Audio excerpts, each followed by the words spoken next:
नमस्कार दोस्तों, स्वागत है आप सभी लोगों का एक बार फिर से तैयारी कर लो चैनल के हिंदी उपन्यास की प्रश्नोत्तरी में। दोस्तों, इससे पहले भी हमने 50 प्रश्न इस पर देख लिए थे। ये 50 से आगे के हैं जिसमें हम और 50 प्रश्न देखने वाले हैं। दोस्तों, ये सभी प्रश्न बहुत ही महत्वपूर्ण हैं, पिछली परीक्षाओं में पूछे जा चुके हैं और कुछ आने वाली परीक्षाओं के लिए महत्वपूर्ण हैं। तो सभी प्रश्नों को अपने नोटबुक में नोट डाउन कर लीजिए। और दोस्तों, अगर आपने अभी तक चैनल को सब्सक्राइब नहीं किया है तो सबसे पहले चैनल को सब्सक्राइब कर लें और साथ ही साथ बेल आइकन प्रेस कर लें। इसके बाद दोस्तों, चैनल के प्लेलिस्ट में जाएं, वहाँ पे डिटेल में सिलेबस के according UGC net JRF TGT PGT junior जो एग्ज़ाम होने वाला है टीचर भर्ती का, तो दोस्तों उस पर भी आधारित बहुत सी वीडियो इस पर दी हुई हैं। तो सभी वीडियो बहुत ही महत्वपूर्ण है। चैनल के साथ बने रहें, प्लेलिस्ट में जाएं और वीडियो देखते रहें। तो दोस्तों, आज का 50वां प्रश्न है, यहाँ पे दिया हुआ है। पिछली बार हमने 149 तक के प्रश्न देख लिए थे। 50वां प्रश्न है, वर्मा जी इस उपन्यास में बुंदेलखंड के सामंती जीवन का सजीव चित्रण किया है। किस उपन्यास में किया है? गढ़कुंडार, कुंडली चक्र, मृगनयनी या फिर टूटे कांटे। तो सही उत्तर है ऑप्शन ए, गढ़कुंडार में। उसी प्रकार अगला प्रश्न है, जयशंकर प्रसाद का अधूरा उपन्यास कौन सा है?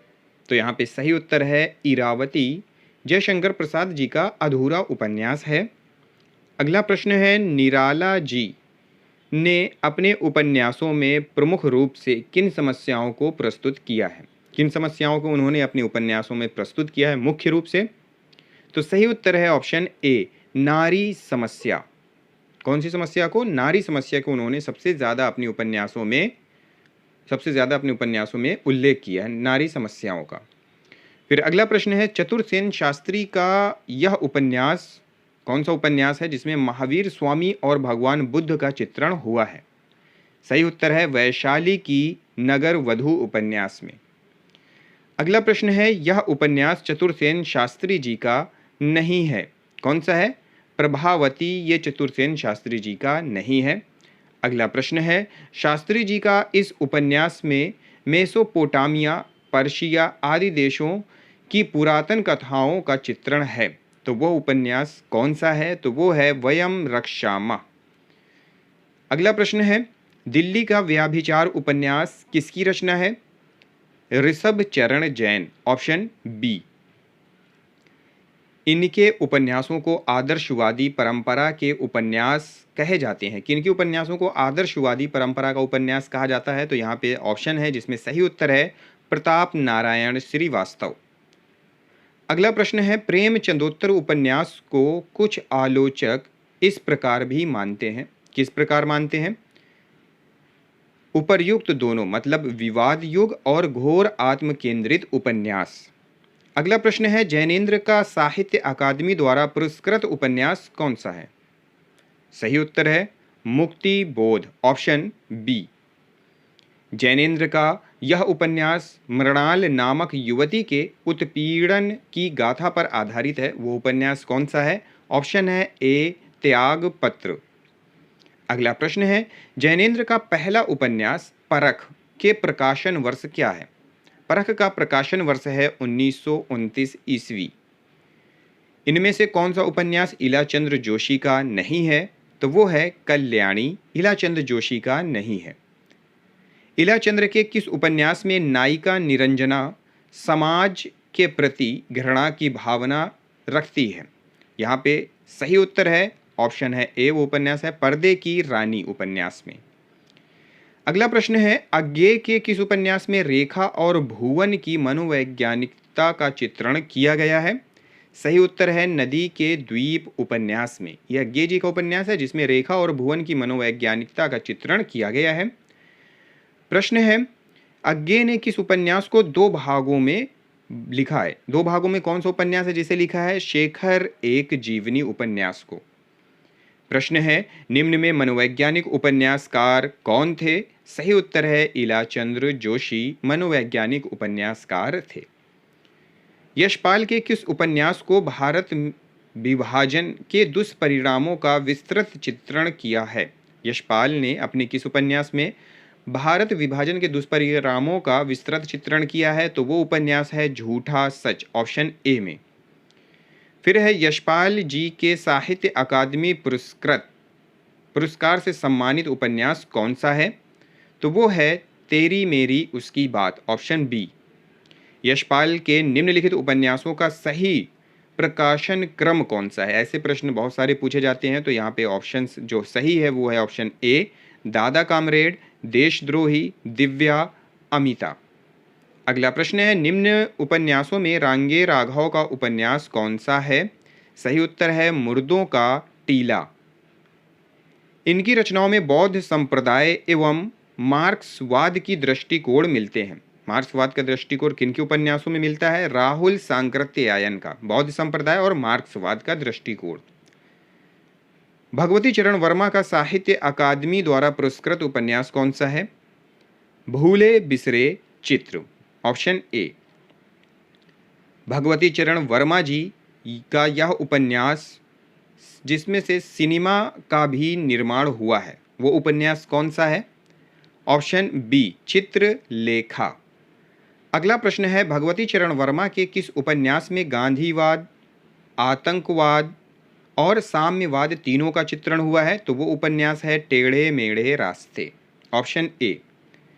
वर्मा जी इस उपन्यास में एक जुआरी के असफल प्रेम कथा का चित्रण किया है, वो उपन्यास कौन सा है? वो है आखिरी दांव, ऑप्शन सी। भगवती चरण वर्मा जी का अंतिम उपन्यास कौन सा है? तो वो है चाणक्य, ऑप्शन डी। इस उपन्यास में वर्मा जी ने 4 पीढ़ियों का जीवन चित्रित किया है, वह उपन्यास कौन सा है? भूले बिसरे चित्र। अमृतलाल नागर का श्रेष्ठतम उपन्यास कौन सा है? तो वो है ऑप्शन सी बूंद और समुद्र। अमृतलाल नागर का यह उपन्यास साहित्य अकादमी पुरस्कार से सम्मानित है, तो वह उपन्यास कौन सा है? ऑप्शन ए अमृत और विष। हिंदी में आंचलिक शब्द का सर्वप्रथम प्रयोग किस उपन्यास की भूमिका में किया गया है? तो वो उपन्यास है मैला आंचल, ऑप्शन सी। हिंदी का प्रथम आंचलिक उपन्यास कौन सा है? मैला आंचल, ऑप्शन बी।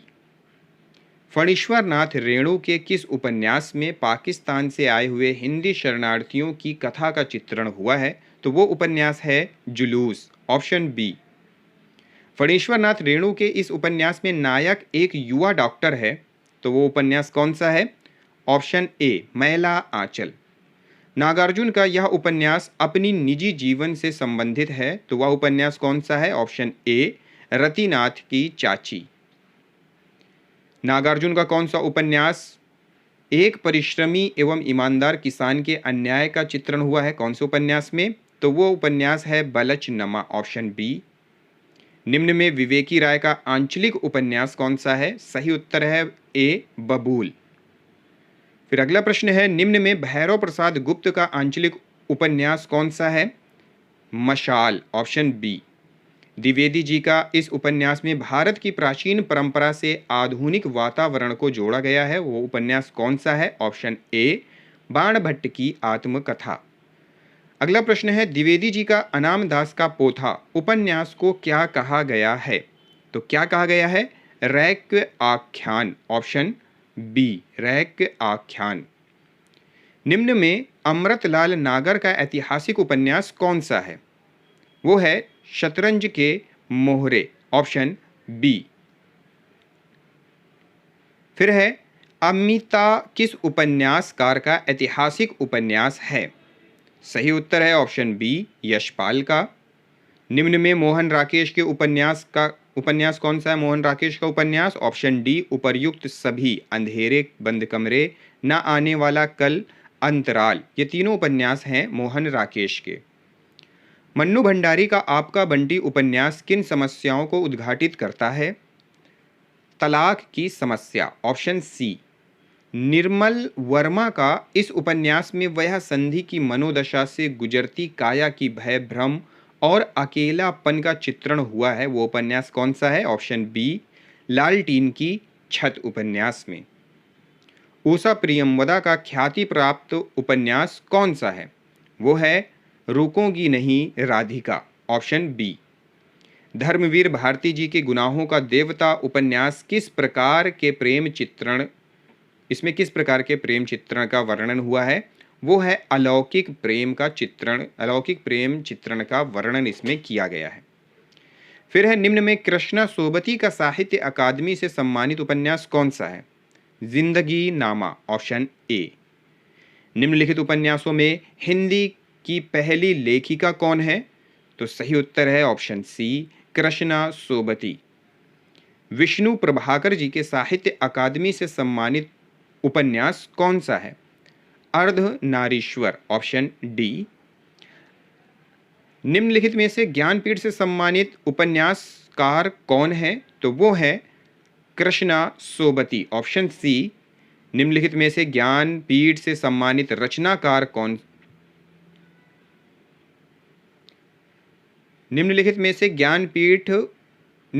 ज्ञानपीठ से सम्मानित रचनाकार कौन है? तो वो है ऑप्शन डी, उपर्युक्त सभी, जिसमें से निर्मल वर्मा भी हैं, अमरकांत भी हैं और श्रीलाल शुक्ल भी हैं।